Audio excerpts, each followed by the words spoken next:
Hello, everyone. Welcome.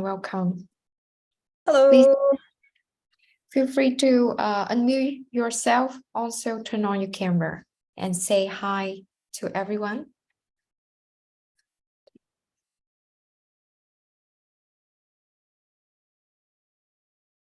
Hi, everyone. Hi. Hi, Sarah. Hi. Hi. Where are people calling in from today?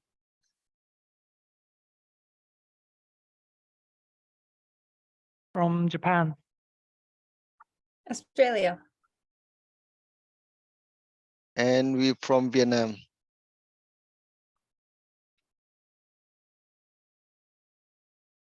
Maddie, I'm calling in from Singapore. It's great to have friends all around the world like this. So welcome everyone to the Eastern Townhall. So maybe we'll wait for a couple more seconds and we will start shortly.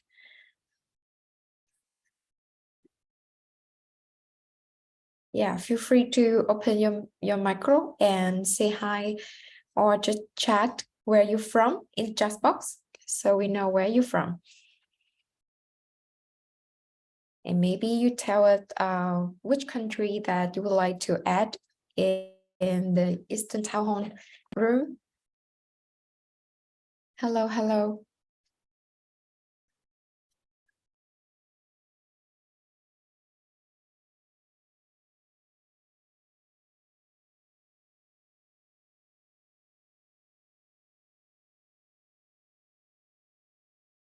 Okay, so I think that we will start our meeting for now.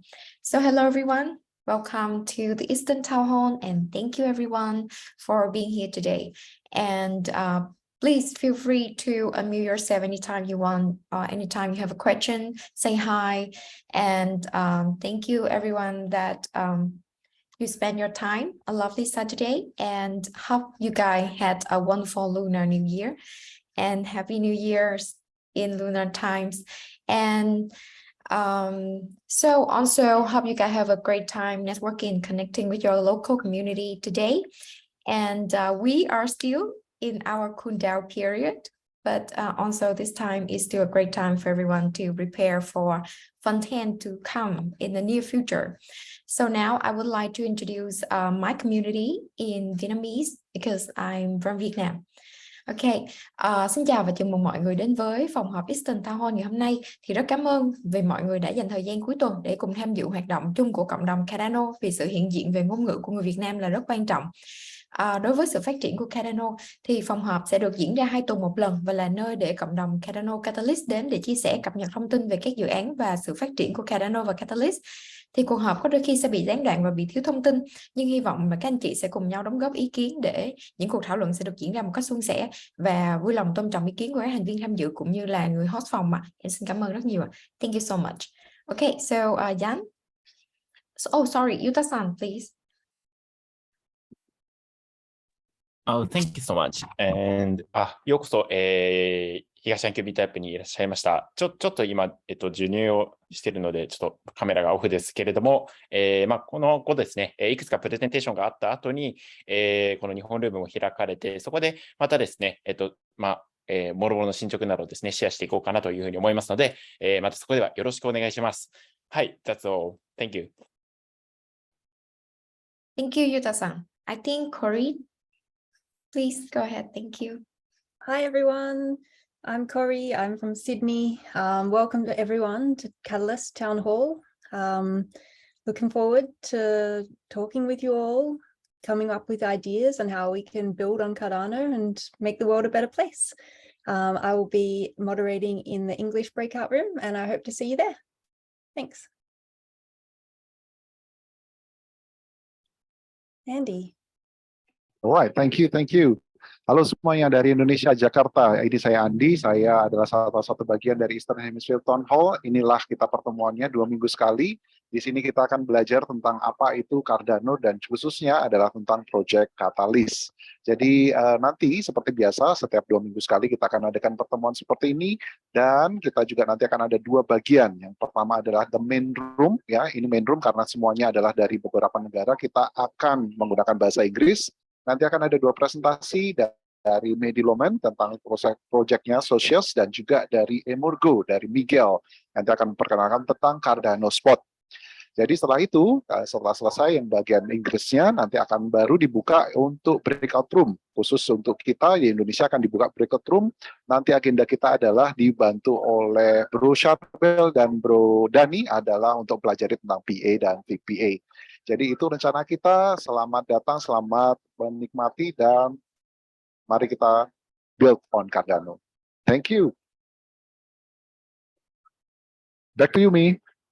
Yes, thank you. And also, we all have a very big team and people come from all over the world, and we also have many members from each country. And please feel free to contact us if you want to add any more countries to the Eastern Town Hall. We are very welcome, you guys, to Eastern Town Hall. And next slide is gonna be Cardano clock, Catalyst clock, and Jan will present to you. Hello, everyone. So it's our famous Catalyst clock. Just for a backdrop, for those that did not know, Andy from Emargo is actually the idea behind Catalyst clock. He is also the person that made Catalyst clock. So as you can see here, nothing much is happening. As Mi has opened and shared with us, we're currently in our cool down phase. So just a reminder, Project Catalyst Fund 10 will most likely happen in the mid of Q1 of 2023. And but even though it's in their cooldown phase, we will still always be broadcasting you any updates from the Cardano community and Cardano in general through our Eastern Town Hall, which the upcoming Eastern Town Hall, which is the 11th of February on 2023. Something that is not displaced here that I would like to remind everyone is tomorrow is the last day to submit your proposal to Deep Fund. So Deep Fund is a collaboration effort between Project Catalyst and Singularity.net. Next slide, please. So as a reminder, we do have new programs in Eastern Town Hall. One such is Catalyst Incubator, which is headed by Corinne. So as a reminder also, this program aims to help anyone from your community that does not have a high proficiency in writing and speaking in English, but they have high spirits in submitting a proposal. We also have the DREP Town Hall, a program spearheaded by our very own Yuta-san, who is very passionate about helping small communities throughout East Asia. And so please look forward to any DREPS program coming from us. Next slide, please. Here we have our closeout report for Fund 9, which is the challenge is Grow East Asia, Grow Cardano. So do have a look at those 3 links. So one is a project closeout report in the format of a video.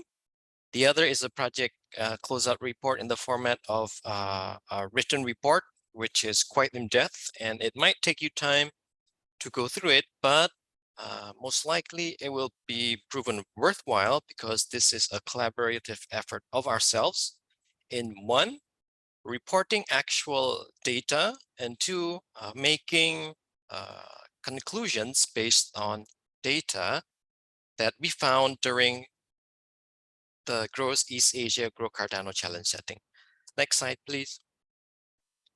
This is just a quick snippet, quick recap of the visualization of the originators of those who submitted proposals in the Grow East Asia Grow Cardano challenge. So as you can see, it's quite diverse. There are some from America, there are some from Japan, and there are even some from India. Next slide, please. I think this is something that you would like to explain about, Lynn.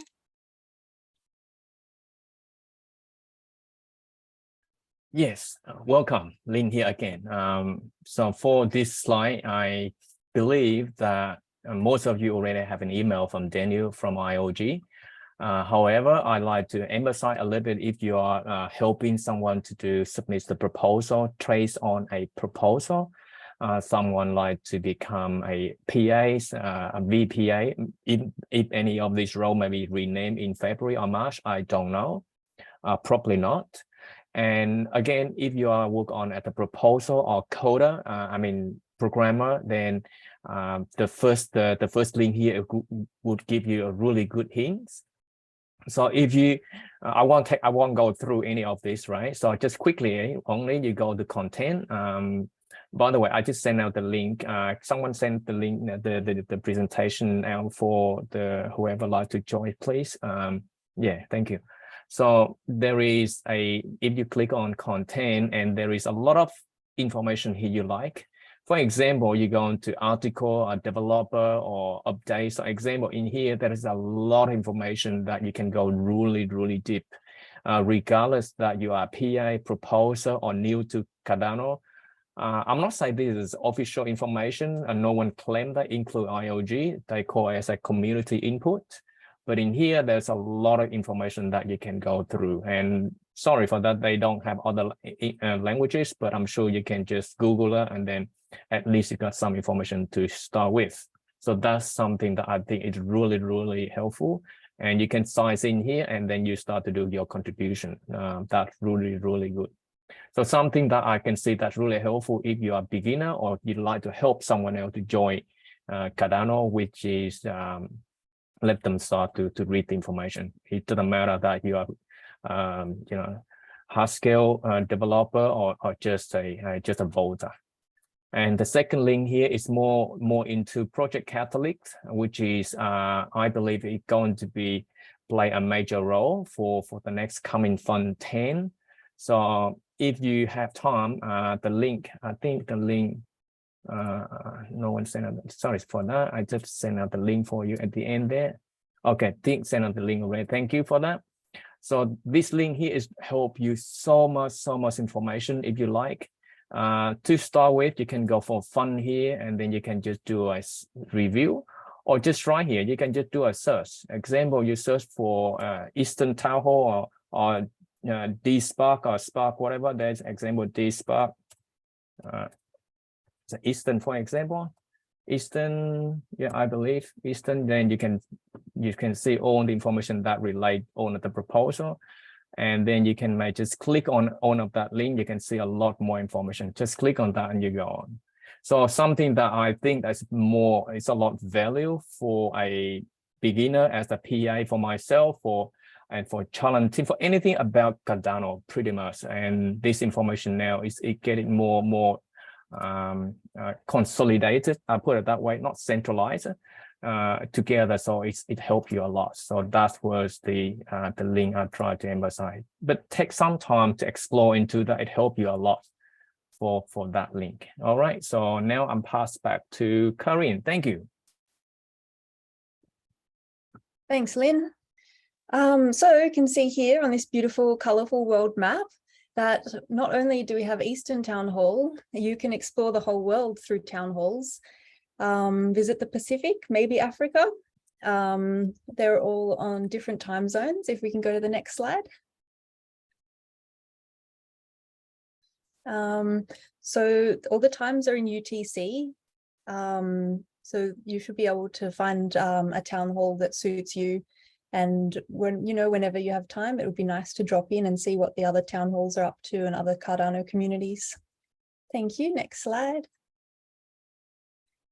And apart from the town halls, there are some other community events and groups that you can get involved in if you're keen to jump in a bit more. You've got Gimba Labs, Cardano for Climate, Swarm Sessions, and Lido Nation. All of these groups have regular meetings and they're very active communities and very welcoming to newcomers. And the next slide. And finally here, if you would like to join or host a breakout room, you can come to Eastern Town Hall website, fill in a form, and we'll open up a breakout room for you. Everyone's welcome, all topics.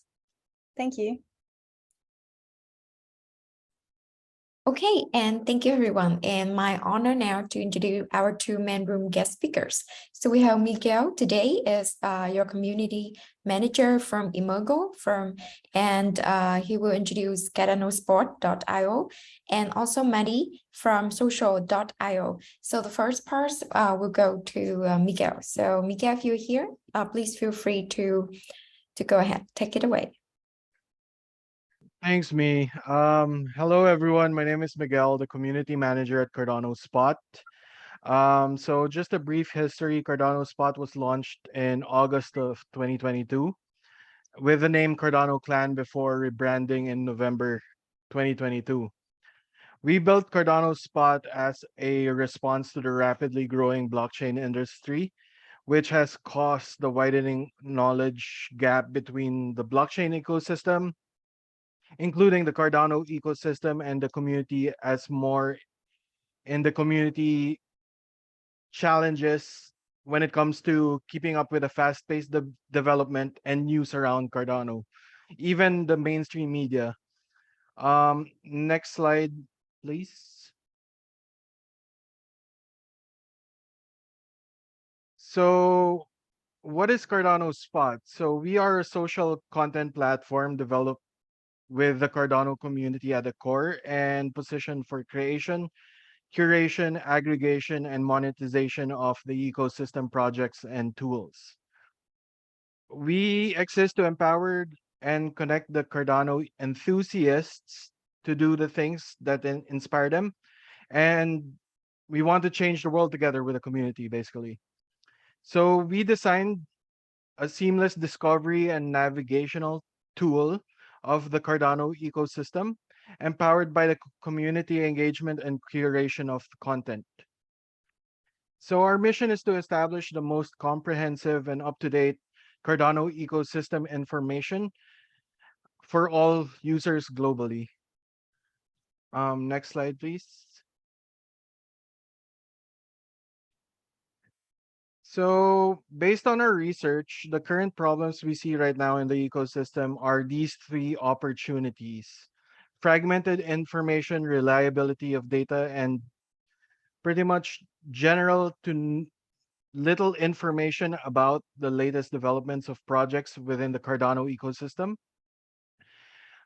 So when it comes to fragmented information, currently all voices are fragmented within the ecosystem. So we believe that creating a unified platform that can bring the full strength, potential, and the knowledge of the Cardano ecosystem to the forefront would be a great resource or tool to have within the ecosystem.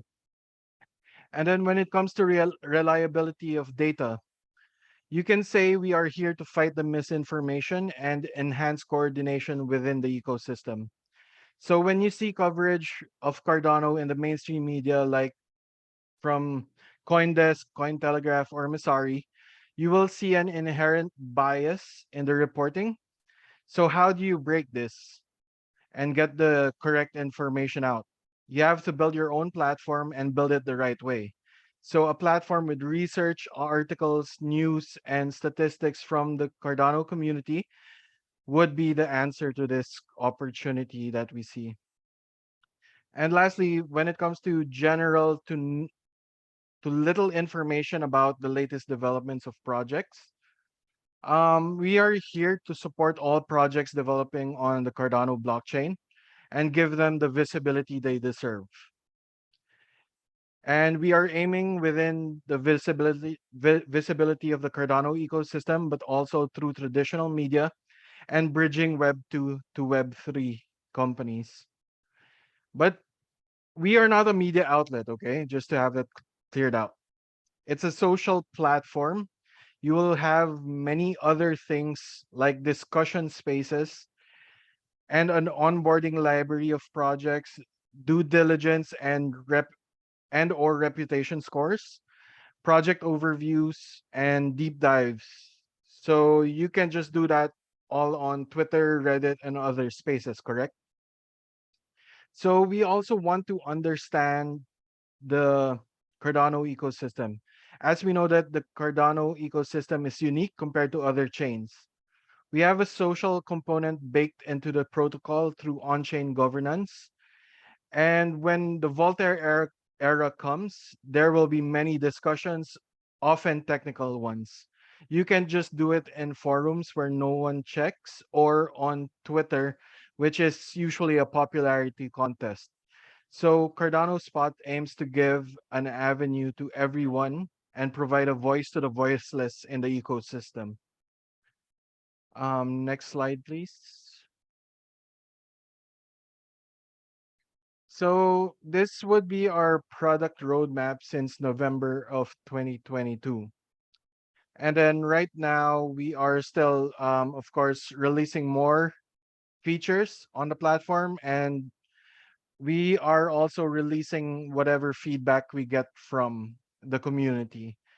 And right now it's a closed beta with nearly over 4,000 users or even more. And we have lots of original articles already on the platform and hundreds of community posts and various project overviews and deep dives. So in the next few months, we are focusing on the feedbacks that we have received and educating existing users. So within this year, everything's going to be much more exciting. We will have many more partnerships. The open beta is coming in the next 2 weeks. So with the open beta, you can register and get into the platform easily. Because right now we are monitoring who's entering and making sure that all features work properly for the community. So we will also eventually have wallet integrations and community reward mechanisms in place. So to get on the open beta access, I would recommend signing up to the on cardanospot.io and following us on Twitter for other exciting news and announcements that are coming soon on the platform. And next slide, please. So yes, visit us on Cardano Spot, reach out to me on Twitter if you have any questions, comments, suggestions, and I'll definitely be glad to hop on a call with you and we can spend an hour together discussing what ideas you have in mind. Thank you. Thank you so much. Thank you so much, Miguel. And we will have like some Q&A time at the end of the two presentations. So please, you can feel free to type your questions down below in the chat box, or you can keep it until Q&A time. So now I would love to invite Maddie from socials.io. Okay. So Maddie, you will share your own screen, right? Yes, I will. Hi, everyone. Give me a minute to set up my screen here and check it with you.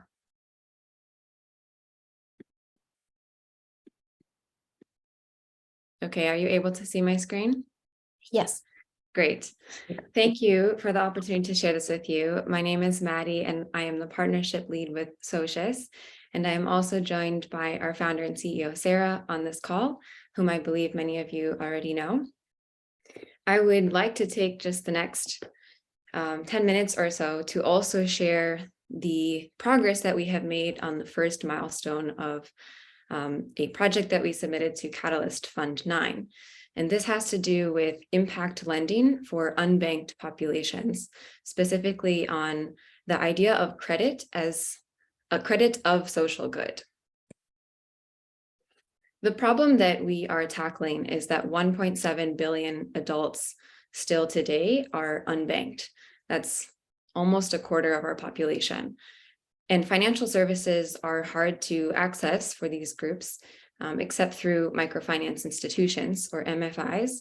But MFIs tend to charge very high interest rates, sometimes upwards of 30%, whereas the global rates at regular bank credit could be around 10%. And of course, the idea here is that accessing financial services is key to ending cycles of poverty.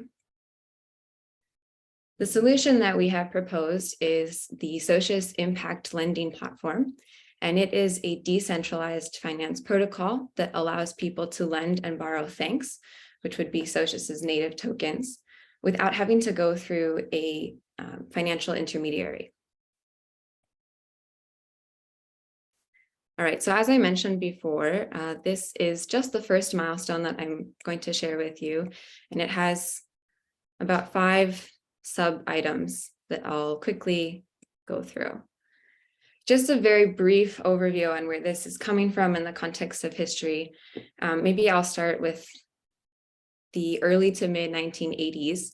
Professor Muhammad Yunus, who taught economics in Bangladesh, saw lots of poor people in his region struggling to access credit, and started to lend them money of his own, which then grew to a movement that you may be familiar with and has come to be known as microloans. And then he established with that Traction Grameen Bank. That whole concept of microfinance was then digitized with a company out of the UK in 2005 called Zappo. And since, the peer-to-peer lending market has exponentially grown, with it being valued at about $83 billion in 2021, and it is expected to keep growing into 2030. The issue, however, is that banks are still required for most peer-to-peer lending platforms. So although they may facilitate borrowing and lending without a bank as an intermediary, they still require a bank to complete any transaction. On top of this, many cases require extensive identity verification, which could be hard for people in certain, maybe disadvantaged circumstances to obtain. When we talk about unbanked populations, where are these groups primarily concentrated in the world? As you can see from this map, primarily they would be in Latin America, Sub-Saharan Africa, and then South and Southeast Asia. So the question that we have been asking at Socius is, for the beginning of this project, what lending platforms on the blockchain already exist that we could learn from?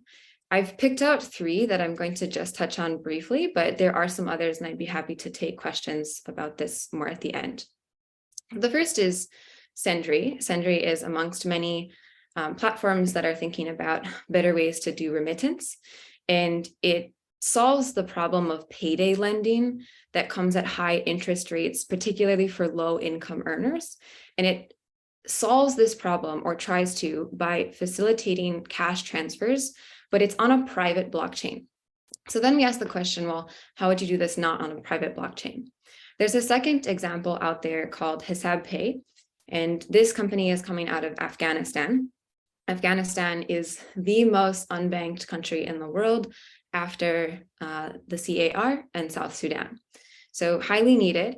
And it was a partnership with Roshan, which is the cellular communication network that serves about 6 million Afghanis. And so this was the first e-payment solution that enabled immediate fund transfers from smartphones for unbanked Afghanis. The problem here was that it really wasn't widely adopted. And the issue primarily was a lack of trust. So how do we solve for that problem of trust? A third example that comes to mind is Stellar Aid Assist. You may be, some of you, familiar with Stellar, and Aid Assist would be the sort of humanitarian wing of Stellar. So Stellar Aid Assist is a decentralized protocol specifically built for humanitarian aid. And this network partnered with UNHCR, so the branch of the UN that is thinking about how to support refugees. And the project that they worked on was to flow cash-based assistance to internally displaced peoples, so IDPs, and this could be extended to refugees as well. And this came out of the Russia-Ukraine war. Now, the thing about Stellar Aid Assist is that, as you can kind of understand from that example, it was a one-way cash flow. So when we talk about borrowing and lending, of course, money is flowing two ways. And when I spoke with the team at Stellar Aid Assist, they mentioned that in their infrastructure, that could be possible. However, that has not been piloted, at least within their work so far. So this is now the question that we're asking ourselves. From these three examples, and again, they're just a cross-section, right, of a lot of different ways that we could approach this problem and solution. We've learned a few key lessons. The first is to, of course, think big, but start small. The most successful pilots that were run within these three and outside were very small to begin. The second, it's all about trust. No new news there for this group. And then, of course, robust stakeholder coordination will be key. So in this process, I have interviewed quite a few people from around the world, and thankfully, some of them are coming from these heavily unbanked regions, such as Afghanistan, the Philippines, and Ecuador. And some of the things that people mentioned in this process is that really this is not about product development, it's about stakeholder coordination so that everyone knows who's involved, what is going on, how money flows, and how to work together. And the second thing that stood out for me was that we want to make sure that this pilot project is engaging participants that really want greater access to financial services to improve their social and economic lives. It should not be a solution that's imposed where it's not needed. All right, so from these interviews, we learned that there are a few key criteria to make this pilot successful. And this means that participants are ideally unbanked, obviously, literate, would ideally own a smartphone and have internet or access to a cellular network. It is possible to do this pilot without that. However, we would like to minimize the number of variables that increase the challenges we'll face. And along with that, participants should be digital familiar, so know how to use it. And then most importantly, self-selected, as I mentioned. So they're really the ones seeking greater access to financial services.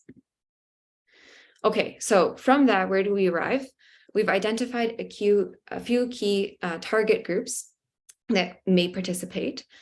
The first would be rural farmers.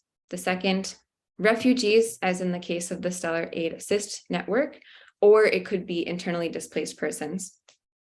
And then students might be another option. The idea here would be that students have little to no savings at the start of their career, or perhaps they're seeking some kind of skills training that's not available to them, particularly if they're coming from maybe a rural area or an underserved area. And so providing them with both a training opportunity and the funds to go and seek out that training, which they could then pay back later, would be one way for them to gain access to both that skill and then maybe a job opportunity, contribute back to the economy, et cetera. You can see where it spirals from there. And then the last group, a little bit of a different approach would be entrepreneurs, also already on Cardano.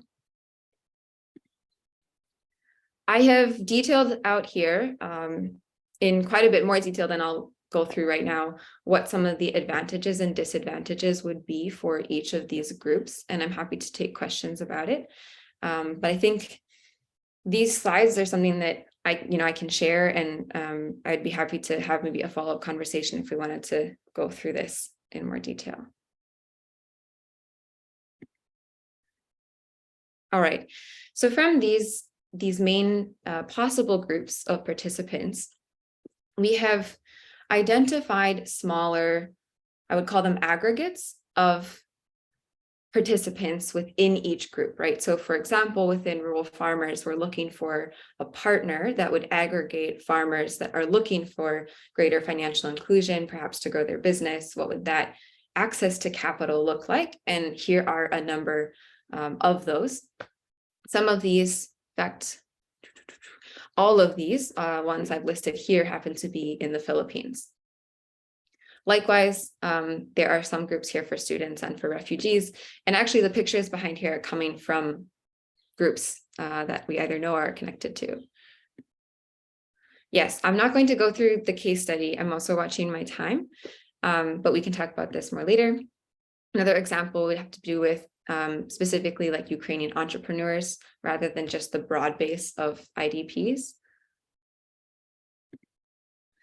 Okay, quickly to wrap up. So where we're headed is we will continue narrowing down which group we will work with. The pilot project will only work with one.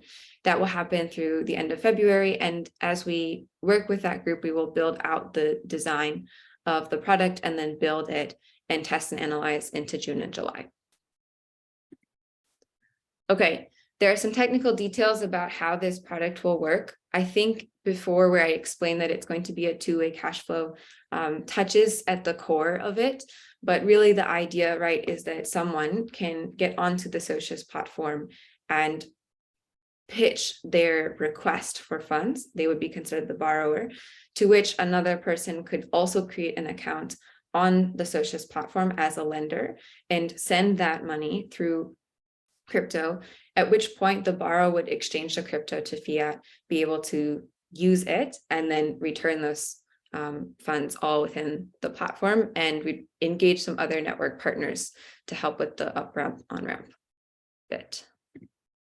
Okay, and I will not go through the annex, so I'm happy to take questions on anything to this point. Thank you very much. Thank you so much, Maddie. And so if you can share your presentation later, this will be great because we can share it back to the community. And now it's question time. So we have like around five minutes for questions and answer in the main room, and then you can go deeper in the breakout room. If you can, please just join the breakout room. So I'm having one question from Mr. Ting for Miguel, and anybody have any more questions for Maddie, please feel free to unmute yourself. Also, please type it in the chat box. Thank you so much. So Miguel, you want to answer Mr. Ting questions for now? Sure. The question from Tien, when would Cardano spot be at stage 4? So right now the development team is still focused on getting the social media platform features up and ready before we start integrating the Web3 side of the platform. So we are still in constant development to get the platform up and running smoothly for all the users. So when the stage 4 is coming, it's going to be either around late Q3 or something, but we will definitely send updates once we have like a final update on the specific features for stage 4 onwards.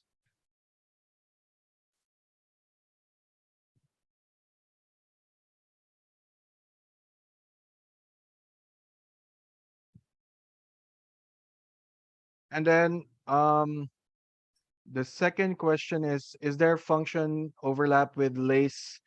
So we will be exploring the partnerships with Lace, Eternal, other wallets, also Yoroi, and pretty much we are open to partnerships with all projects on Cardano.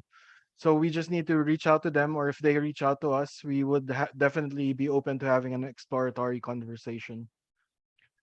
And then the last question, I didn't quite get this. What is the major difference between both products? Is there like a specific product you're thinking of, Tian? Thank you, Miwo, for the answer. Because I see on the website of Lake.io, Lake.io is also a Web3 gateway, and Cardano Sport is Web3. Is going to be a Web3 as well. So I think that's the reason why I think there are some overlap. So can you have to compare? Can you share with us what is major difference between Lake.io and Cardano Spot? Thank you. So we are focused as a community-based social network platform. And of course, there are lots of great platforms out there on Cardano. So we are also exploring how we can aggregate content from their platform so that we can either redirect users to their platform and also see how we can cross-pollinate our users between platforms. So Cardano Spot is basically we are going to be somewhat like the navigational platform for the Cardano ecosystem. So we would not want to take all the attention from other platforms. We would like to see how we can explore and work together with them. Because conversations I've been having with a lot of community members is why can't all the bigger entities on Cardano put egos aside, put pride aside, and build together? So the Cardano community right now needs everyone to join forces and pretty much stand their ground. That's why I'm thinking of other partnerships, other ways how I can pretty much engage with the community. That's why like the upcoming space that I have, the stable grounds, I'm getting all stablecoin teams to get on one space and pretty much introduce themselves and explore on how to build a stronger Cardano community together.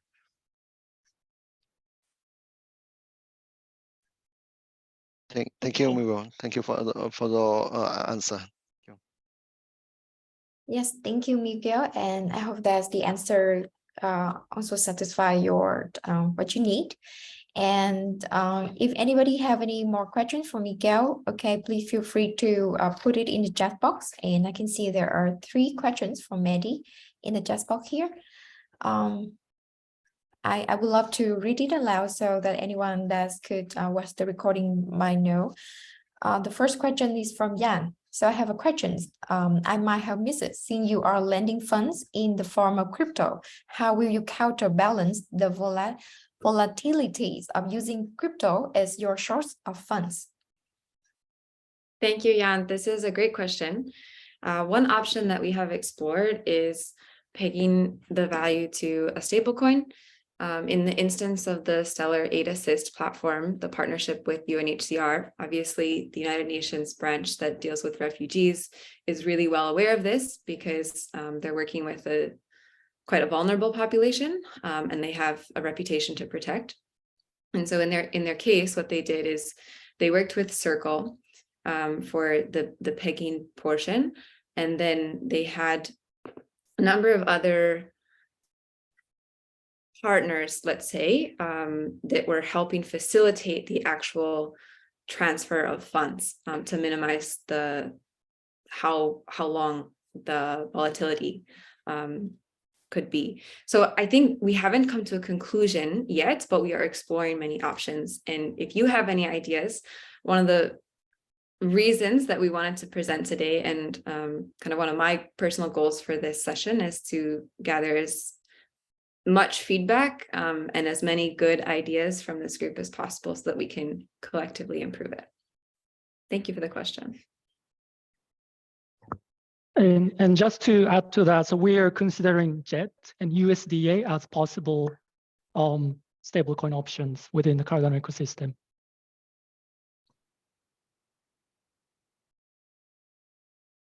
Okay, Jan, so you have any feedback for this?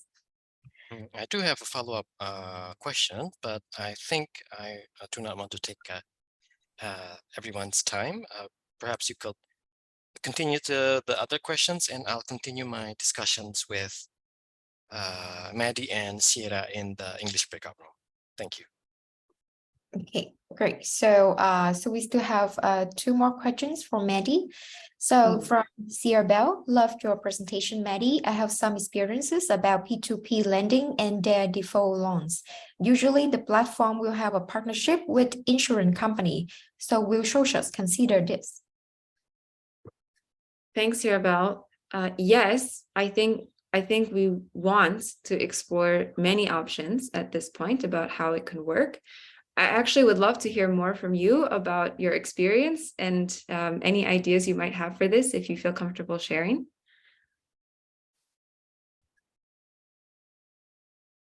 Maybe I will join your breakout room because in Indonesia, I have to present the project catalyst first.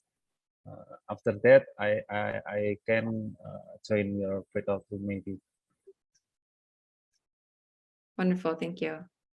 Okay, that's great. And one last question for Maddie here. Is there any collateral to assure repayment? Yes, yes, and this idea actually is the brainchild of Sarah in terms of trust as guaranteed. Do you want to explain that more, Sarah? Yes, can you hear? Okay, so yeah, thank you. Great question. So as you are aware, in the DeFi ecosystem, so you have different lending platforms that usually how they assure repayment is through collateral. So Aave, Compound, MakerDAO, all of these platforms, they over collateralize in order to assure repayment. And our goal is to move away from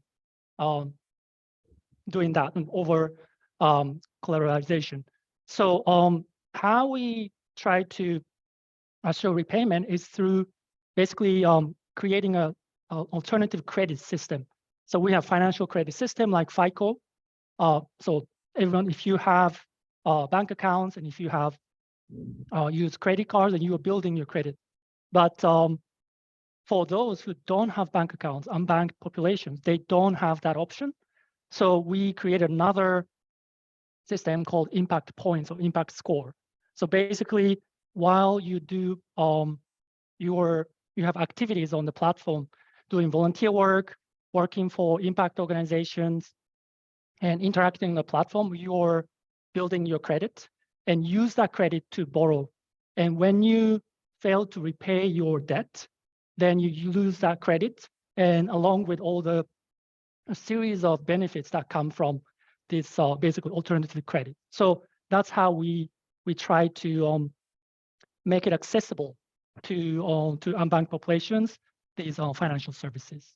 But thank you for all the question. And if you have further questions, we'll be available in the breakout room. All right, thank you. So I can see there's more questions, but we can have a deeper discuss in the breakout room. So thank you so much, Maddie, and thank you, Miguel, for your presentation. This will be the video will be posted later in our YouTube channel, and everyone can rewatch. Thank you so much. So Jan, you have anything to say? Yes, thank you everyone for the presentation. It was really informative. For anyone who still want to explore deeper what our presenters are all about, there will be a breakout room, an English breakout room, so please do join. And other than that, I really appreciate to the presenters, Maddie, Sierra, and Miguel for your time. And it was, I really like where you are both going. Miguel, we've been in discussions. And unfortunately, there was one last question from Yuta-san, which also was my same questions, but I'm looking forward to having discussions with you regarding Yuta-san's question there. With that said, I appreciate everyone's time. We do have an agenda of our own breakout room in each of our community. So unfortunately, we have to close the main room session and continue with our respective breakout rooms. So please join your respective rooms that you want to be part of. And thank you again. And let's continue our collaborations in our breakout rooms.